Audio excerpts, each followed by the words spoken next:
étant à l'extérieur, on a toujours la possibilité d'apprendre les langues du Gabon. Donc nous faisons essentiellement dans la valorisation des langues du Gabon. Je suis Linda Hernandez, fondatrice et manager de Sikul.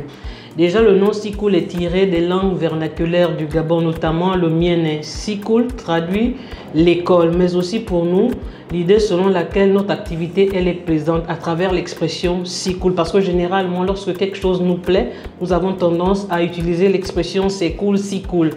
Donc, nous sommes spécialisés dans la création des contenus ludiques, pédagogiques et culturels pour les enfants de 3 à 12 ans, du Gabon comme ceux de l'extérieur. Parce que, étant à l'extérieur, on a toujours la possibilité d'apprendre les langues du Gabon. Donc, nous faisons essentiellement dans la valorisation des langues du Gabon.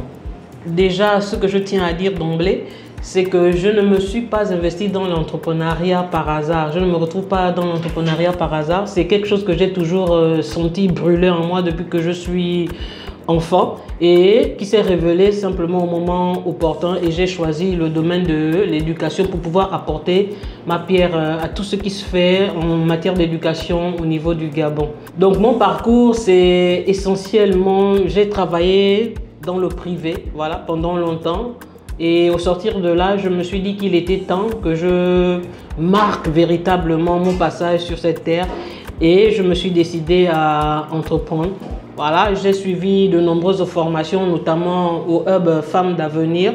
Je suis passé aussi par la SING où j'ai eu un certain nombre de rudiments parce que lorsque je suis passé par exemple à la SING, j'avais juste l'idée de projet qui était dans ma tête, mais je ne savais pas véritablement comment procéder pour pouvoir mettre ce que j'avais en tête sur papier de façon pratique. Donc j'ai suivi un certain nombre de formations à la SING, et au sortir de là, j'ai eu à présenter mon projet devant des autorités, des personnalités qui étaient là pour découvrir ce que je faisais.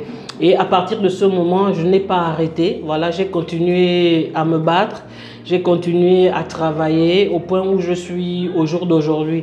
Et je me suis retrouvé à participer à l'initiative jeunesse tout simplement parce que ça m'a énormément intéressé. L'offre, c'était pour moi une occasion de toujours me former, de grandir en un mot. En tant qu'entrepreneur, j'ai rencontré bien évidemment de nombreuses difficultés. Déjà sur le plan administratif, j'ai rencontré de nombreuses difficultés. À un moment donné, j'ai même failli abandonner tellement en termes de démarche, c'était lourd. Mais aussi en termes d'information, voilà, parce que généralement on peut avoir une idée, mais trouver la bonne information, c'est énormément difficile. Et ensuite, par rapport au domaine dans lequel j'exerce, ce n'est pas évident de trouver les bonnes informations, mais déjà aussi contacter les autorités. Parce que pour entrer par exemple dans une école, aller se présenter, aller vendre ce que nous faisons, il nous faut les autorisations. Je vais prendre un exemple simple. Depuis 2020, je cours après le ministère de l'Éducation nationale tout simplement pour présenter mes projets. J'ai fait la même démarche au niveau de l'IPN, j'ai adressé des courriers, j'ai relancé. Jusqu'à présent, je n'ai obtenu aucun retour. Donc, ça fait partie des difficultés auxquelles nous sommes confrontés. Mais j'ai décidé de devenir entrepreneur. J'ai décidé d'impacter. Je ne m'arrête pas et je ne compte pas m'arrêter. Donc, je vais toujours et toujours poursuivre. Je vais continuer à insister, frapper toutes les portes jusqu'au jour où on me répondra.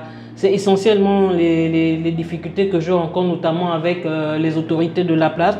C'est comme on le dit, nul n'est prophète chez soi. Si c'était quelqu'un d'autre qui venait avec des idées, des produits, je pense que ça devait passer plus vite. Mais entre nous-mêmes Gabonais, malheureusement, on n'a pas confiance en nous. Pourtant, nous avons les compétences nécessaires. Et après, on dit les Gabonais n'innovent pas, les Gabonais n'apportent rien, ils ne sont pas créatifs. Mais je suis désolé, moi je suis très créatif et je peux défendre ce que je dis. Parce que la qualité de mon travail fait preuve. L'impact que mon entreprise a sur la société gabonaise, je dirais qu'elle est grandissante. Parce qu'au fur et à mesure que je grandis, que l'entreprise grandit, nous aussi nous grandissons, nos services grandissent, et au fur et à mesure où nous exportons, nous faisons découvrir nos produits, nos services qui sont énormément appréciés. De temps en temps, on nous appelle pour faire des expositions, pour présenter nos produits. Donc, je vais dire, pour conclure, que nous sommes en train de grandir au même titre que la société gabonaise parce que les mentalités sont en train de changer. Peut-être ce qui n'était pas bon hier, aujourd'hui, a connu un revirement de situation. Donc, nous nous adaptons à l'évolution de la société gabonaise. Le conseil que je peux donner aux jeunes ou alors toutes les personnes qui veulent se lancer dans l'entrepreneuriat, c'est que premièrement, il y a de la place pour tout le monde. C'est vrai que c'est difficile, mais lorsqu'on est déterminé, lorsqu'on a la foi, lorsqu'on connaît où on veut aller, je pense que les difficultés, on parvient à les contourner, on parvient à les relever. Ce sont des défis en fait que nous nous lançons. Donc ce que je vais dire, c'est encourager toujours et toujours les jeunes, toutes les personnes qui veulent s'investir dans l'entrepreneuriat, mais de ne surtout pas oublier une chose, il faut aller doucement, c'est-à-dire rêver grand mais commencer petit et accepter aussi de tomber. Parce que plus on tombe, plus aussi on doit se relever.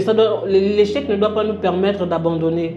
Bien au contraire, l'échec doit nous fortifier, l'échec doit nous donner davantage de force, de punch pour pouvoir aller de l'avant et surmonter toutes les difficultés qu'on peut rencontrer. Ce n'est vraiment pas facile, mais avec persévérance, la confiance, la détermination, on finit par y arriver. Donc, il y a de la place pour tout le monde. J'invite tout le monde, toutes les personnes qui veulent entreprendre à le faire, mais en étant patient.